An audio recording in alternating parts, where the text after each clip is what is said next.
Good afternoon, folks. This is Steve Barnes from the Times-Union coming to us with another edition of Times-Union Live,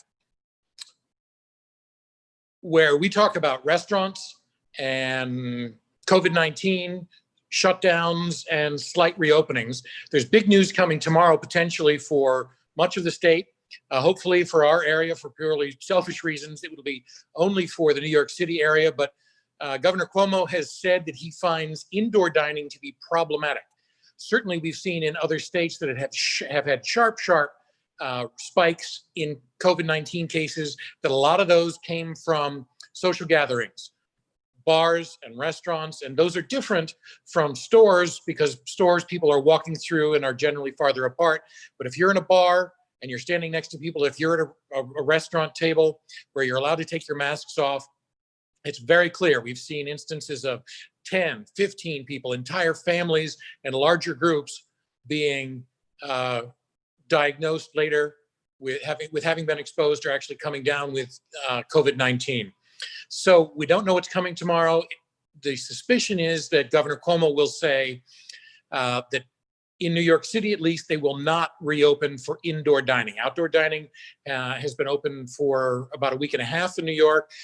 We're coming up on 2 weeks for indoor dining in upstate New York, and the Capital Region restaurants would be devastated if they had to go backwards. So let's behave ourselves. The rules are out there. We know what they are. Stay 6 feet apart. Stay at your own tables. Have a mask on anytime you're not at your table. And these are not just suggestions. They are actually executive orders from the governor, and they can be enforced. And here to talk about some of those enforcement issues is Albany County Sheriff Craig Apple, who's agreed to be with us today. Thank you, Sheriff. Good afternoon. How are you? Very well, thanks. So from your perspective, do you have, both as an individual and a law enforcement official, do you have any doubt about the advisability of wearing masks? So listen, I totally support it. I know there's a lot of folks out there that are against it, but look how the rest of the country is faring during this whole crisis. And again, it's really, it's for everyone's protection. A lot of the restaurants so far have been awesome.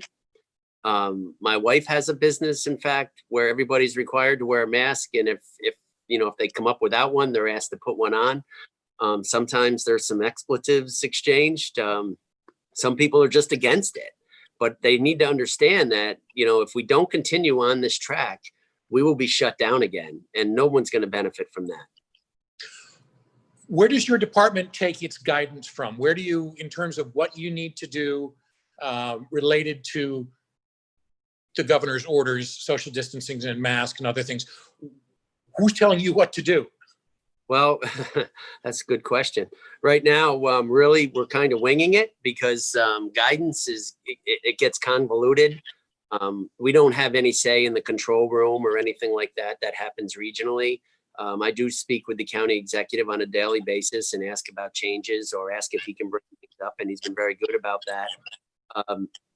But the reality is a lot of the executive orders are still in play, and we follow them. And that's what we use for enforcement. Now, I will say this, Steve, many of the businesses in Albany County have been awesome. We've gone to them and said, hey, we've received a complaint. Can you please? And he's like, yes, you know what? We'll address that right away. So we have not had to go back to any places. A lot of places have been, forthright with us and say, listen, I'm just having an issue. We would get them masks. We would get them sanitizer. And I would say that to anybody that's listening to you right now, if you need masks or sanitizer, reach out. We will try to accommodate as many as we can.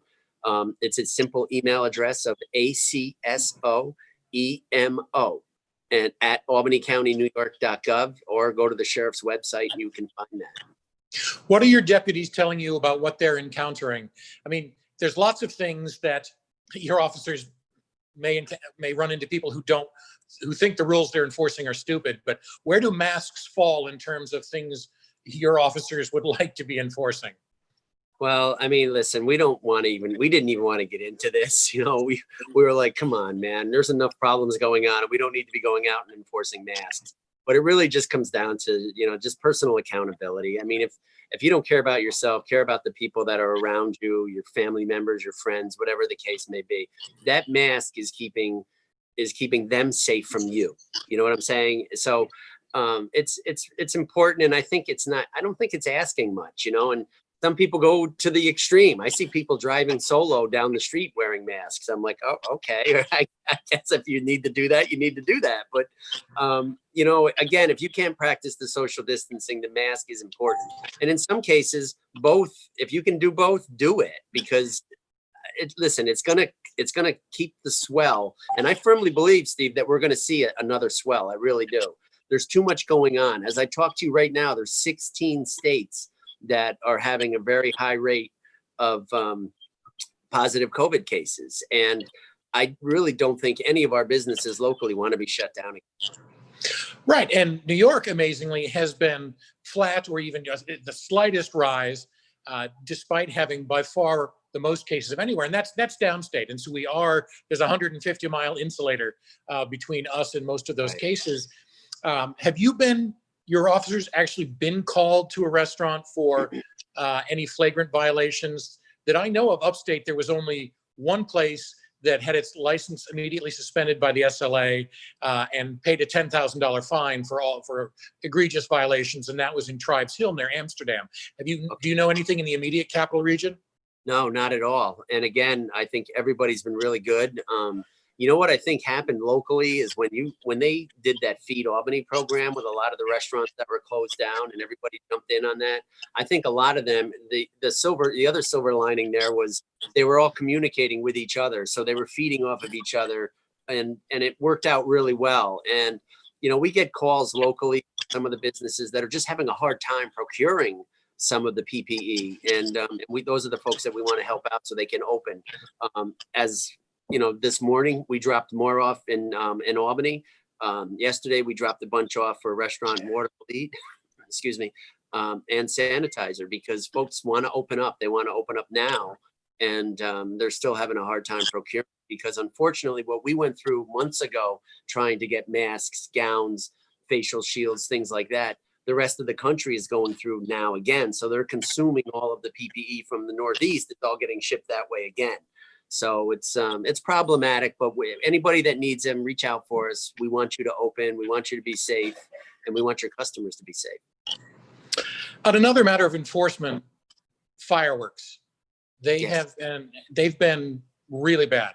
I live in downtown Albany, and they're almost nightly, really rather flagrant about it. And the county executive changed the policy. So could you fill us in on what the new policy is in Albany County that was changed within the last couple of days? So it's not going to take effect this year, unfortunately. But a year or two ago, we passed the local law opting into the state fireworks approval for sparklers, ground effect stuff, things that I guess can't go above 6 feet. And unfortunately, what's happened is that a lot of illegal fireworks are coming in from out of state. Some that have the the boom on the end of them and everything else. And I've been down in the city a lot lately because of what's been going on down here. So it's been horrible. And I feel for not only the residents, I feel for all the poor pets out there, because I know my dogs are going crazy at night, and I live in the suburbs. So bottom line is, effective next year, assuming that this passes, and I'm pretty sure it will, because it was a pretty diverse crew from the legislature that's supporting it. So I'm assuming you're going to get, you're going to get support from the suburbs, the city, and maybe even the rural areas, and they'll ban everything. So again, everything, sparklers, everything will be illegal in Albany County. Now, there's a couple of things that really need to be said with that, Steve, because I think one of the biggest issues this year is because you had such a high unemployment rate and furlough rate locally. And of course, you had unemployment and you had the federal money coming in. So some people were benefiting, as I'm assuming Chris will even talk about. I'm sure he's had a hard time getting people back to work.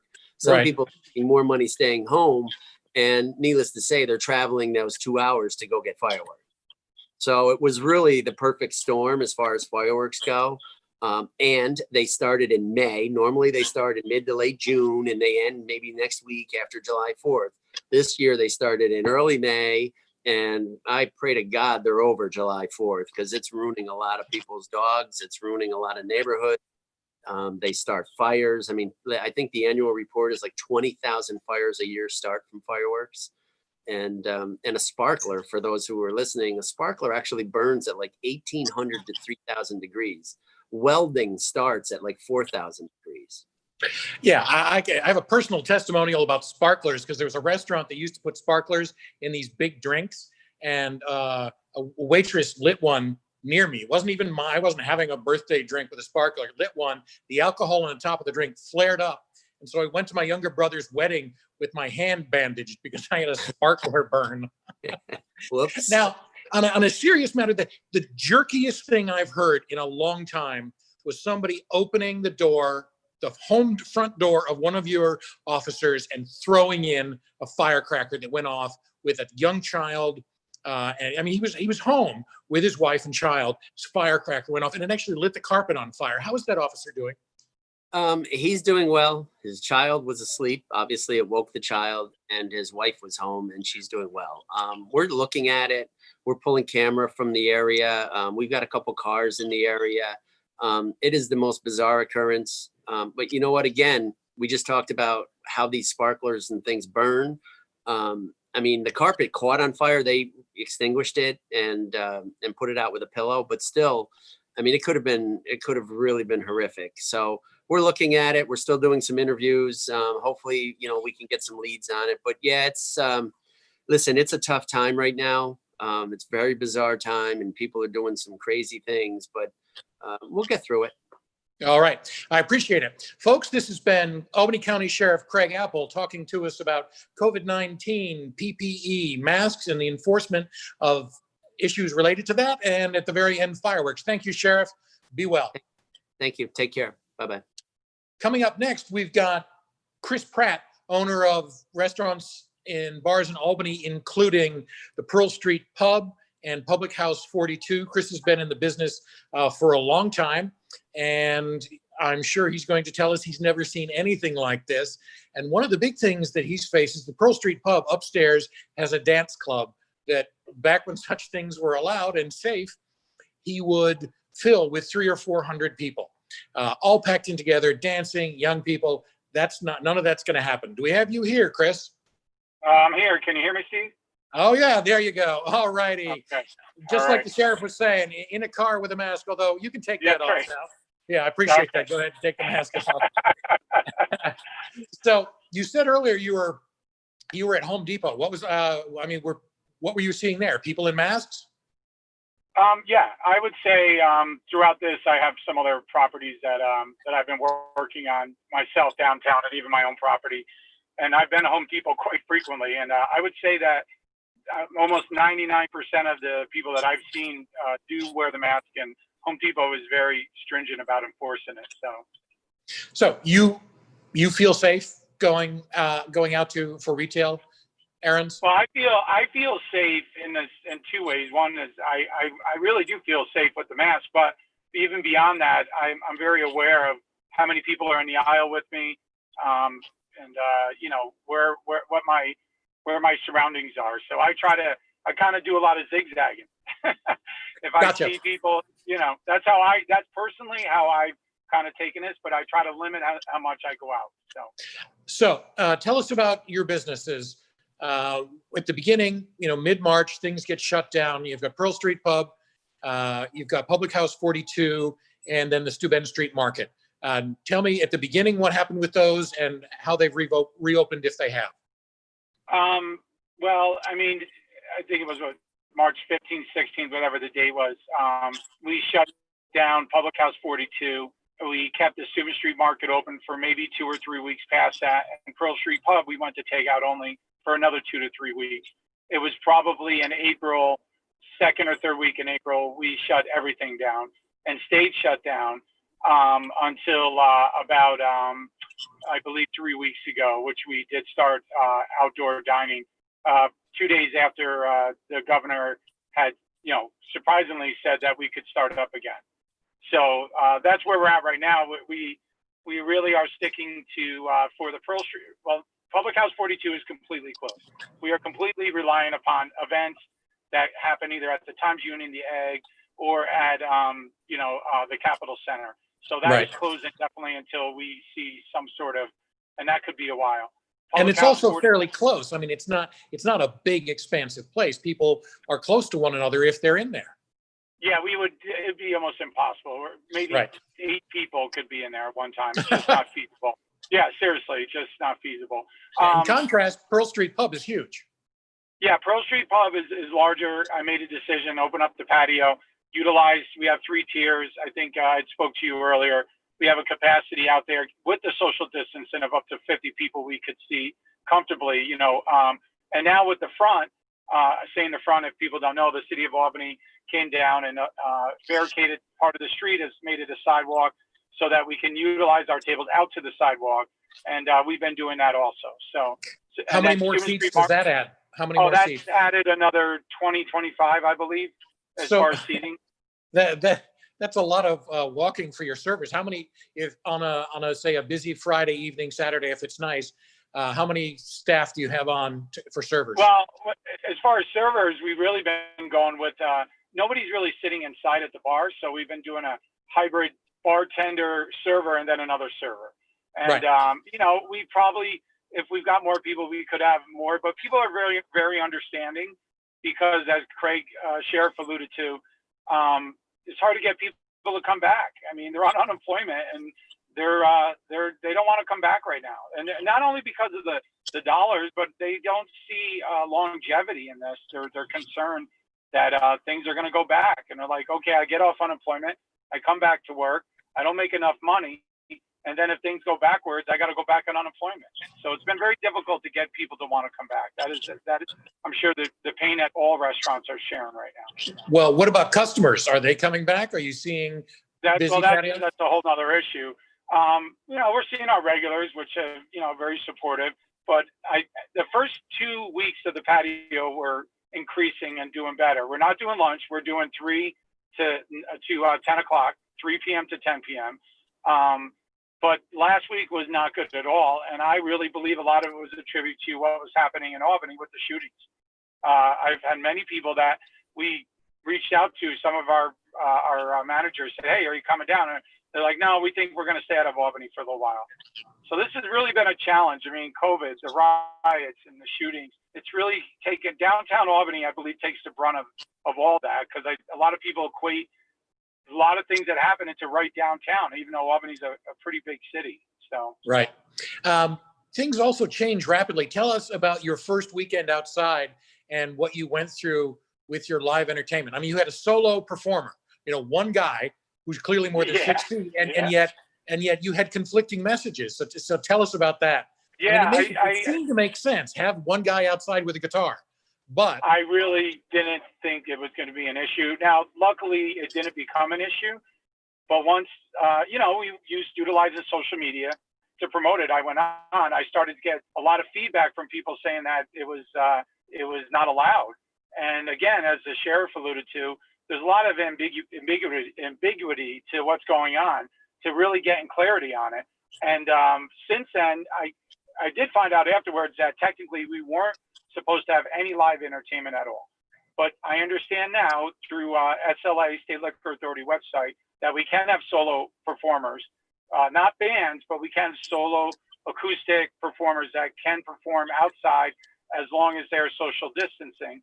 And what we did was we put the performer well off the patio by himself. He was a good 20 feet away from anyone performing by himself. And I will tell you that starting Friday after July 4th, I believe the 10th, we will start up with solo acoustic for the rest of this summer, hopefully, out on the patio. Again, social distancing them a good distance away from patrons. And what are the musicians telling you? I mean, they haven't had any work, certainly less than you have. Oh, well, it just didn't make sense, in their mind. They were like, No, I understand, but are they glad to come back? Hey, at least this is good. I've got more than enough people that want to play. They're looking forward, and they've even offered to play at a reduced rate because they want to get out, and they're struggling themselves. Even some of them, like the performer that night, Bob Vendetta. He plays with the Audio Stars. He's a local musician. He makes his living. This isn't a part-time gig for him. This is how he makes his living. So it's Yeah. affecting them too. Now, I alluded to this in the intro to you, but upstairs from the Pearl Street Pub, you have a thriving dance club. Yeah. And obviously that's not going to be open. You think, will it be even open this year or not? I don't foresee it opening this year at all. I really don't. I mean, And yet, I hate you to even say shocked that, me. but You shocked me the other day when you said people were asking if it was open. Tell me, how often does that happen? I'm telling you, it's at least last week, my bartender started tracking it.